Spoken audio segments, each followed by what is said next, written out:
evening. Today is September 15th, and this is The View with Catherine Chang. Today's topics are Taiwan to hold public hearings for U.S. pork with Rectovaming and the smoking gun email of Hunter Biden. First, I want to talk about Taiwan to hold public hearings for U.S. pork with Rectovaming. The Legislative Yuan started to review the executive order of lifting the ban of U.S. pork with Rectovaming, and the latest decision is to hold public hearings before discussion. Here are some points.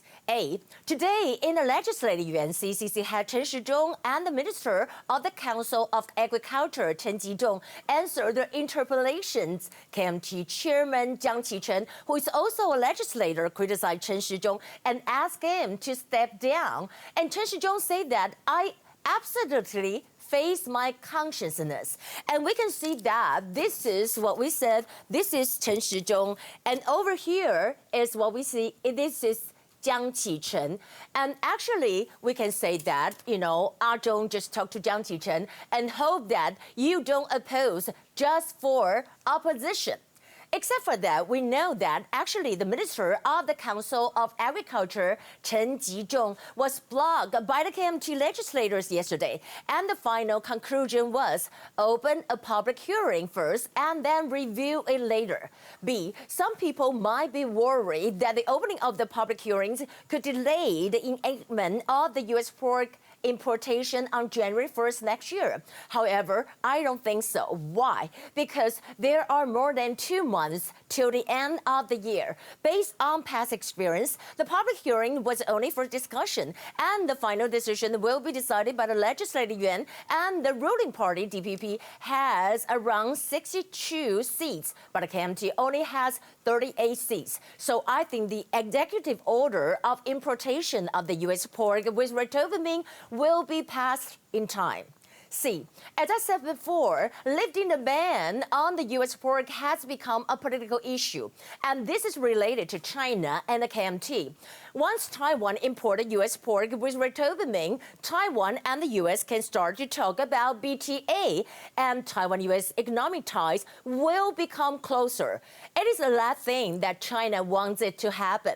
For the KMT, the pro-China image is like a label, so I think opposing the U.S. pork seems to be the useful tactic for them to counter the ruling party, DPP. However, the KMT must figure out its own position. Are they anti-U.S. pork with Rectovaming, or anti-U.S. pork, or even anti-U.S.? What I think is that since there are regulations on the content of the Rectovaming, the government should make sure that it is clearly stated so that the people can feel safe about it, and Taiwan and the U.S. can discuss for the trade agreement. And that would be the win-win strategy. Second issue I want to talk about, the smoking gun email of Hunter Biden. Well, this email contains the information of Biden and his son. You can see that this is the New York Post published an article with the title, Smoking Gun Email Reveals How Hunter Biden Introduced Ukrainian Businessmen to Joe Biden. And we said that in the leaked email, Hunter Biden introduced his father, Joe Biden, to a top executive, Vadim Podolsky, works in a Ukrainian energy firm, Berisha. And we can see that in the email it said, Dear Hunter, thank you for inviting me to the DC and giving an opportunity to meet with your father and spend some time together. It's really an honor and pleasure. You know that the question is, that Joe Biden keeps saying that he has never involved in his son's overseas business. But actually, he met with the Ukrainian energy firm top executive. Isn't he lying? About the second issue, we can see over here. The second item is that Hunter's 12-minute video also leaked out. In a video, he was smoking kind of crack or while engaging in a sex act with an unidentified woman. And third, Trump denounced Facebook and Twitter, reducing distribution of New York Post on Hunter Biden's story. Fourth, how did it leak out?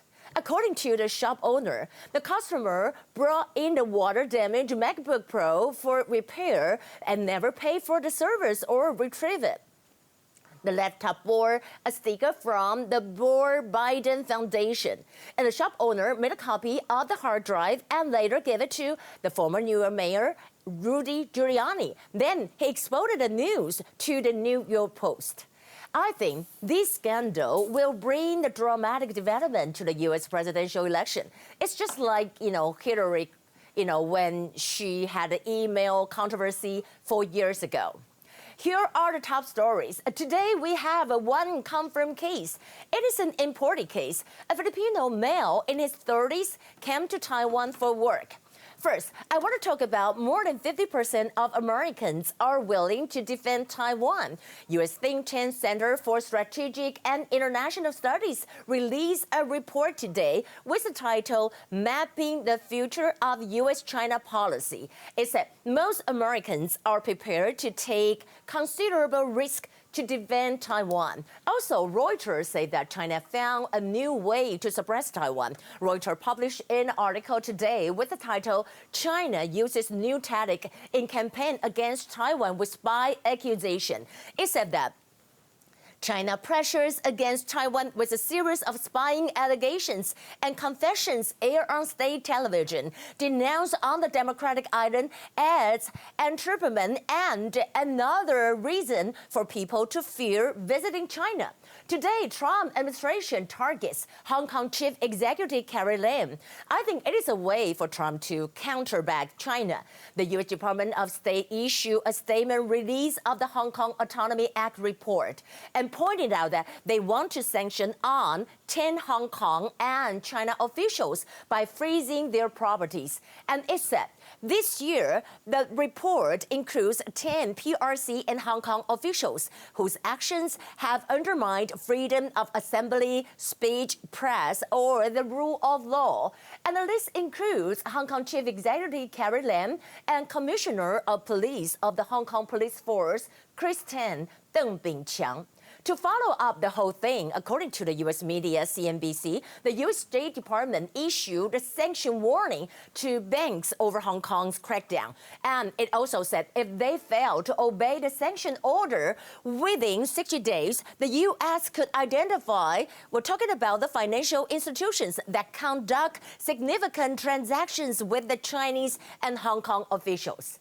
While marking the 50th anniversary of Canada's diplomatic ties with China, Canada Prime Minister slammed China's coercive diplomacy. Prime Minister Justin Trudeau said that we will absolutely committed to working with our allies to ensure that China's approach of coercive diplomacy and its arbitrary detention of 2 Canadian citizens is not viewed as a successful tactics by them. On the other hand, a U.S. Navy destroyer passed through Taiwan Strait on October 14th. The U.S. Pacific Fleet posted on Facebook and said that the U.S. 7th Fleet guided missile destroyer USS Barry DDG-52 conducted a routine Taiwan Strait transit on Wednesday, demonstrating U.S. commitment to a free and open Indo-Pacific. And there was another organization that named Taiwan as a part of China. Taiwan rebuffed IMF data mapper named Taiwan as Taiwan province of China. MOFA spokesperson Oh Jong-an said that we have already instructed the representative's office in the U.S. to negotiate with the IMF, express our solemn position, and talking about immediately correct it. Well, also, in the end, I want to share with you the connection between Taiwan and India, especially about Indian food. And today, President Tsai just treated, you can see that, she treated that Taiwan is lucky to be home to many Indian restaurants. And she said she always go to Chana Masha and Na, while Cha always take her back to her travels in India. So I would say that the Chana Masha, you should call it, how to pronounce that? Masala, right? Chana Masala, 有点鹰嘴豆的 masala. And here, 这有点像印度饼的 naan, right? And 这个, this one is the cha. We go to bilingual already. And also over here, we said that, she said, what are your favorite Indian dishes? And spokesperson of the ruling party of India, Shin Baga, just traded back and said, Madam, you should visit my friend restaurant, Flavor of India at Heping Israel, Taipei.